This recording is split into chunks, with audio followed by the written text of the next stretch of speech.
What's the meaning of creamery?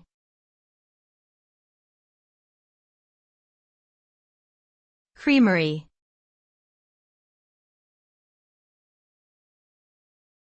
Creamery.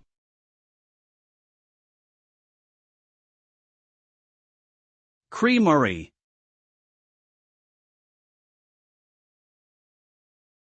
Creamery.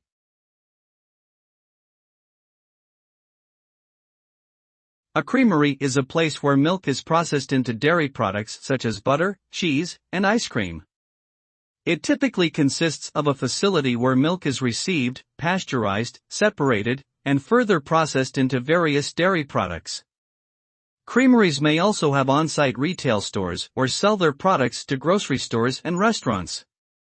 These establishments play an important role in the dairy industry and provide consumers with a wide variety of high-quality dairy products. Overall, a creamery is a crucial component of the dairy supply chain and helps bring delicious dairy products to consumers around the world.